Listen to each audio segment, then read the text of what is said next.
നമസ്കാരം. Raf talk ഫുട്ബോളിലേക്ക് അവർക്കും സ്വാഗതം. ഇന്നലെ ലിവർപൂൾ ബേൺമൗത്തിനെ പരാജയപ്പെടുത്തിക്കൊണ്ട് പ്രീമിയർ ലീഗിൻ്റെ തലപ്പത്ത് സ്ഥാനം ഉറപ്പിച്ചപ്പോൾ ഡാർവിൻ ന്യൂനസിൻ്റെയും ജോട്ടയുടെയും ഒക്കെ ഗോളടി മികവ് എല്ലാവരും പറയുന്നുണ്ട്.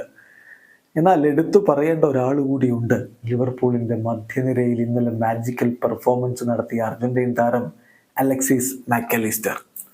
ഇന്നലത്തെ അദ്ദേഹത്തിൻ്റെ പ്രകടനത്തിൻ്റെ കണക്കൊന്ന് നോക്കുക. 96 ടച്ചുകൾ അദ്ദേഹം നടത്തിയത്, 4 ചാൻസുകൾ അദ്ദേഹം ക്രിയേറ്റ് ചെയ്തു, 4 കീ പാസുകൾ, 19 ഡ്യുവൽസിൽ 14 അദ്ദേഹം വിൻ ചെയ്തു, 9 ലോങ് ബോളുകൾ കൊടുത്തതിൽ 5 എണ്ണവും ആക്യുറേറ്റ്, 15 റിക്കവറീസ്, 7 ടാക്കിളുകൾ, 3 ഇൻ്റർസെപ്ഷൻസ്, 69 പാസുകൾ കൊടുത്തതിൽ 60 ആക്യുറേറ്റ്.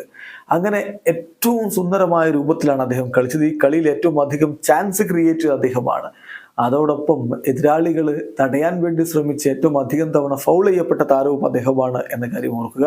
ഏറ്റവും അധികം ഡ്യുവൽസ് വിൻ ചെയ്തത് അലക്സിസ് മാക്കലിസ്റ്റർ ആണ്. അതുപോലെ ഏറ്റവും അധികം കീ പാസുകൾ ഈ കളിയിൽ കൊടുത്തത് അലക്സിസ് മാക്കലിസ്റ്റർ ആണ്. അതുപോലെ ഈ കളിയിൽ ഏറ്റവും അധികം റിക്കവറീസും അദ്ദേഹത്തിൻ്റെ പേരിലാണ്. തീർച്ചയായിട്ടും മാജിക്കൽ പെർഫോമൻസ് ആണ് മാക്കലിസ്റ്റർ ഇന്നലെ നടത്തിയിരിക്കുന്നത്.